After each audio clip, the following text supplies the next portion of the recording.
Okay, hi there, it's Kim Willis again, and I've got another video here. I'm on the road in the tuk-tuk. This is a tuk-tuk inspired video, and I'm here in Phnom Penh, Cambodia. Just had a pretty big tropical downpour. It is the rainy season after all, so these things are to be expected. So I had to wait for the rain to kind of ease up a bit before I embarked on my little journey. It's a shopping journey. I've got to get some food and stuff like that.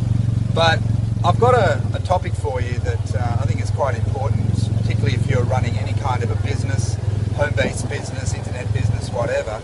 And the title revolves around the concept of handling setbacks and discouragement, because there's no question that we all will experience setbacks.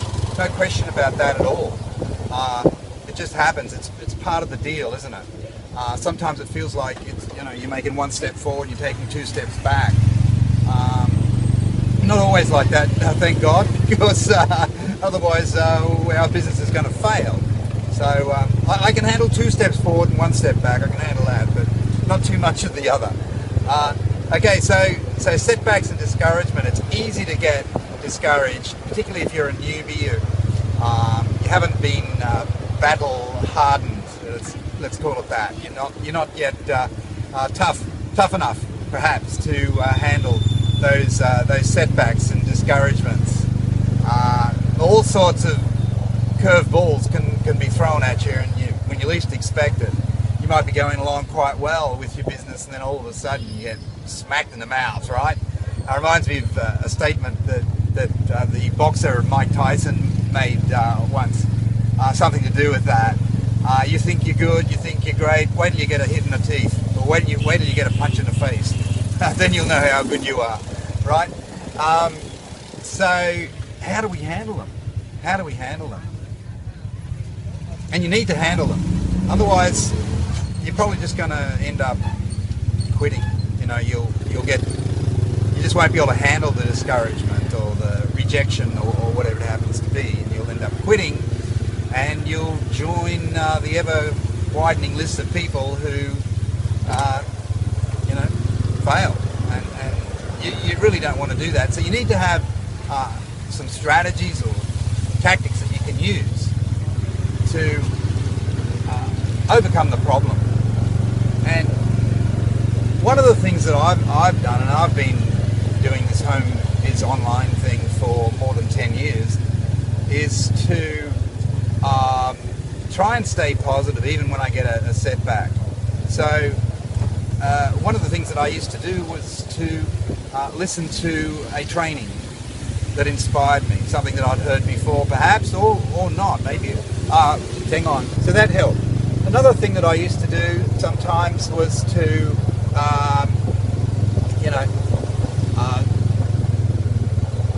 get enough courage or confidence to just pick up the phone and talk to a coach, a mentor, or somebody that was in the same industry as me. That one worked well. Yeah, hang on, I'm just guiding the tuk-tuk driver. I know how to get to where I want to go, but he doesn't. That's great, isn't it? Not even my country. Another one was to pick up the phone and talk to a lead. And this was really tough, because if I was down, the last thing I wanted to do was to... Hey, okay, sorry about that. Found the street. Okay, now I've got to find the place. This is a bakery. It's a new kind of French-style place. And I want to try out their bread.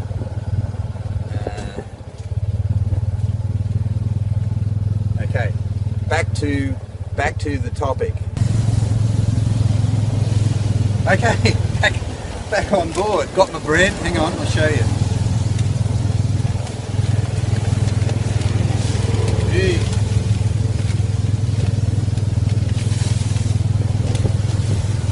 Yeah, look at that. Crusty French bread, the way I like it. Beautiful. Yeah. Okay, I've got a bunch of bread.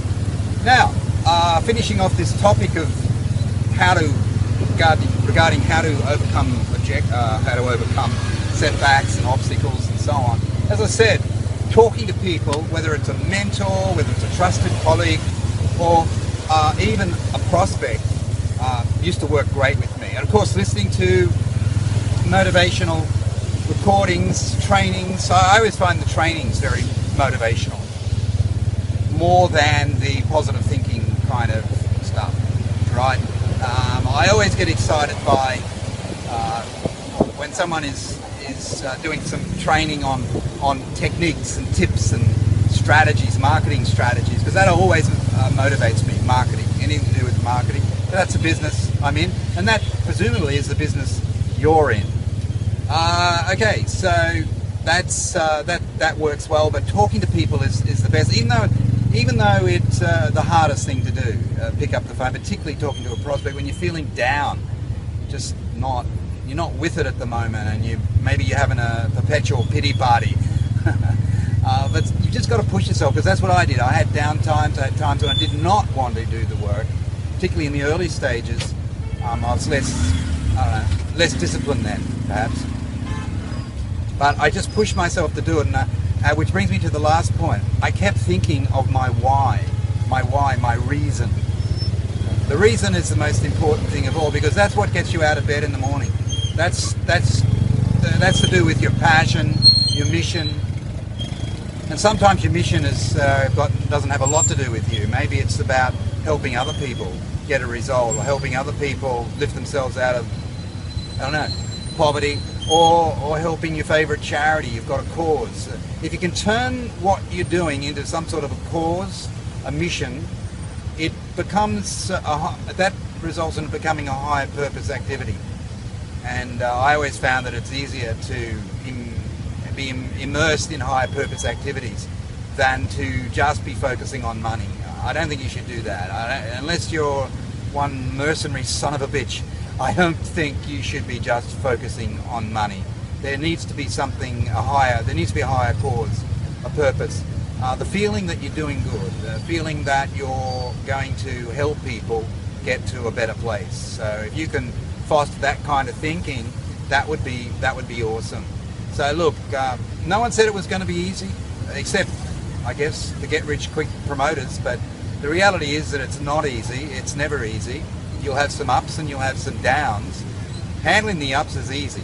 Handling the downs is a bit tougher, and it's really designed to sort you out, to see whether you really are ready to make a difference and get the results that you want. Alright, now, if you're already in my group, the Laptop Lifestyler, we talk about tribe building, conversion techniques, how to create an endless stream of hot leads, none of this cold lead stuff. If you want hot leads, join the group. It's a discussion group, it's a learning group. It certainly isn't a pitch group or a spam group, but you join the group, the Laptop Lifestyler. So I can't remember what I said to it. If you're already in it, well, you've already joined it, okay. But if you haven't joined it, you need to do that. And I don't guarantee you'll be admitted, because you'll be accepted, because we check every profile.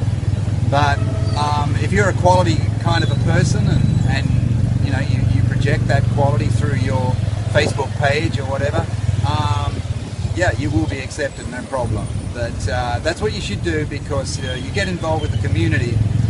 That will help to toughen you up, maybe change your thinking a little bit, and help you to move to higher ground. Okay, this is Kim Willis. Bye for now.